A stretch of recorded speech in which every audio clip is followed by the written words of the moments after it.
بسم اللہ الرحمن الرحیم۔ جشن اقبال کے سلسلے کی 10 روزہ تقریبات کے ساتھ بابا شافی منصوروی اقبالوی آپ کی خدمت میں سلام پیش کرتا ہے، اور آج کا ہمارا موضوع ہے راہ ہدایت کے راہبر کون ہے، اور اس راہ ہدایت میں راہزن کون ہے۔ تو دیکھیں گے علامہ کی نظر میں۔ علامہ فرماتے ہیں، یا رب تیرے سادہ دل بندے کدھر جائیں، یا رب تیرے سادہ دل بندے کدھر جائیں، درویشی بھی عیاری ہے، سلطانی بھی عیاری ہے۔ ہر انسان کو اور اس عوام کو ایک راہبر کی ضرورت ہوتی ہے، جس کے نقش قدم پہ اس نے اپنی زندگی کو گزارنا ہوتا ہے، کہ وہ اس دنیا میں جب پیدا ہوتا ہے تو وہ اکیلا ہوتا ہے، اکیلا ہی اس دنیا میں آتا ہے، اور جو یہ دنیا پہلے سے موجود لوگوں کی کاوشوں سے، لوگوں کی توجہ سے اور لوگوں کے عقل شعور سے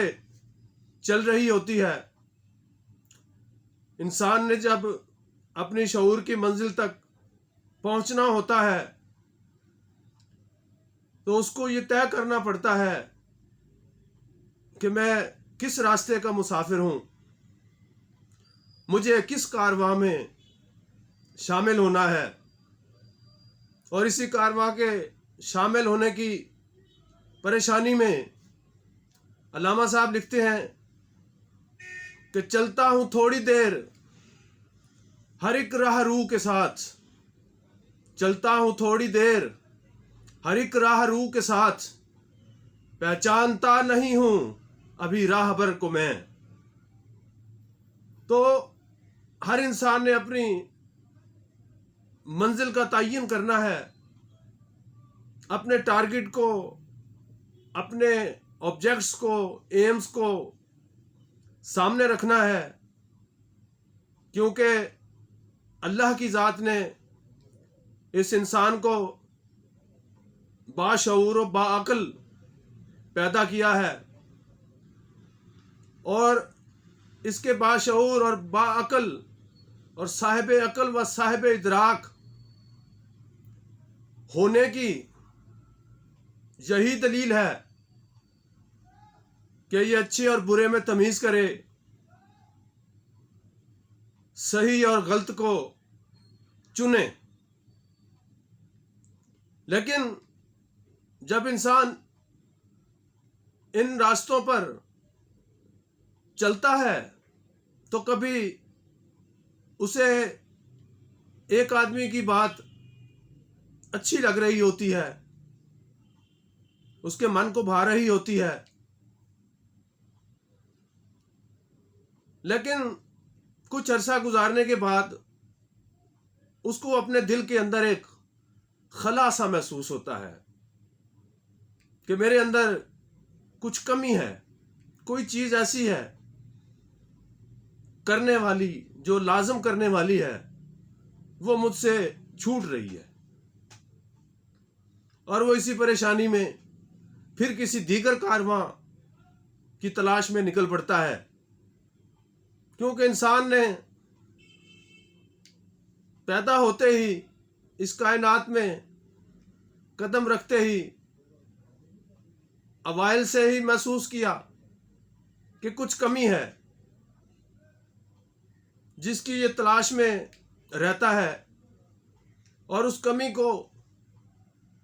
کبھی مختلف مراحل تلاش کر کے، مختلف راستے تلاش کر کے اس کمی کو پورا کرنے کی کوشش کرتا ہے، لیکن اس کی وہ کمی پوری نہیں ہو پاتی، کیونکہ ہمارے اس معاشرے میں جس کو علامہ صاحب نے بڑی گہری بصیرت، گہرے شعور اور گہری نظر سے پرکھا ہے، مشاہدہ کیا ہے، اور اس لیے یہ فرمایا ہے کہ یا رب تیرے سادہ دل بندے کدھر جائیں، درویشی بھی عیاری ہے، سلطانی بھی عیاری ہے۔ اور دوسرے مقام پہ آپ یہ لکھتے ہیں کہ کنارے دریا خضر نے مجھ سے کہا یہ با انداز مہرمانہ، سکندری ہو قلندری ہو سب طریقے ہے ساحرانہ، کہ یہ سب جادو نگری ہے، یہ مایا جال ہے، چاہے وہ سکندری ہو چاہے وہ قلندری ہو، کیونکہ انسان ایک لامحدود سوچ کو لے کر اس دنیا میں قدم رکھتا ہے، اور مختلف کارواں یہ طے کرتے ہیں کہ اس کے سوچ و فکر پر قدغن لگائی جائے، رکاوٹیں پیدا کی جائیں، اس کو ڈرایا جائے، اس کو خوف دلایا جائے، تاکہ یہ ایک لمٹ میں رہے، ایک حد میں رہے، کیونکہ یہ زندگی ذرے سے لے کر پہاڑ تک، چیونٹی سے لے کر ہاتھی تک، اور سمندر میں موجود مخلوقات، علامہ صاحب لکھتے ہیں کہ حیات ذوق سفر کے سوا کچھ اور نہیں، یہ ایک سفر ہے، ایک مسلسل سفر ہے، ایک مستقل سفر ہے، اور جس سفر میں ہم جا رہے ہیں ہم نے کارواں کا تعین کرنا ہے، اپنی منزل کا تعین کرنا ہے، اپنی ذات کا تعین کرنا ہے۔ اور جب علامہ کے بقول اس جہان میں، اس زمانے میں تیرے امیر مال مست، تیرے فقیر حال مست، بندہ ہے کوچا گرد ابھی، خواجہ بلند بام ابھی، خلق خدا کی گھات میں رندو فقیہ ہو میرو پیر، تیرے جہاں میں رہے وہی صبح و شام ابھی، کہ اس دنیا میں سرمایہ کاری اور طاقت کا عمل دخل ہے، جنہوں نے اس معاشرے کو غاصبیت کے ذریعے اپنا تسلط قائم کیا ہوا ہے۔ ہم ایک سرمایہ دار کے ساتھ نشست کریں گے تو ہمارے دل میں سرمایہ کمانے کی ہی خواہشات جنم لیں گی، اور اگر ہم ایک مفکر کے ساتھ نشست کریں گے تو ہمارے اندر کی سوچنے کی حس، تفکر کرنے کی حس وہ اجاگر ہوگی۔ جیسا کہ جیسی کمپنی ہم رکھیں گے، ہمارے طور اتوار، ہماری عادات و خصلتیں ویسی ہی ہوتی جائیں گی۔ اب نہ تو علامہ سکندری پہ اعتبار کر رہے ہیں، نہ قلندری پہ اعتبار کر رہے ہیں، تو پھر اعتبار کس چیز پہ کرتے ہیں؟ کہ سکندر کا کام دنیا میں فتوحات کرنا ہے، اپنے تسلط کو قائم کرنا ہے، زمینوں پر، ریاستوں پر، مملکتوں پر اور عوام پر راج و حکمرانی کرنی ہے۔ لیکن قانون قدرت کہ یہ بات سراسر خلاف ہے، غلط جاتی ہے، کیونکہ قانون قدرت یہ ہے کہ قدرت نے ہر ذرے کو، ہر ذی روح کو آزاد پیدا کیا ہے، اور یہ معاشرہ ہمیں قید سکھاتا ہے، ہمیں پابندیاں سکھاتا ہے۔ اسی لیے افسردہ ہو کر علامہ صاحب اس قید و بند کے بارے میں لکھتے ہیں کہ وہ ایک تیسرا قافلہ ہے، ایک کارواں ہے، جس کی نشاندہی وہ کرتے ہیں، وجود انہی کا طواف بتاں سے ہے آزاد، وجود انہی کا۔ جی بہت شکریہ، آپ تشریف لائے۔ وجود انہی کا، جی ڈاکٹر صاحب السلام علیکم۔ وجود انہی کا طواف بتاں سے ہے آزاد، یہ تیرے مومن و کافر تمام زناری۔ اب ایسے کارواں کو تلاش کرنا جس کا وجود پاک و صاف ہو، جس کا تزکیہ ہو چکا ہو، کیونکہ خدا نے، اللہ نے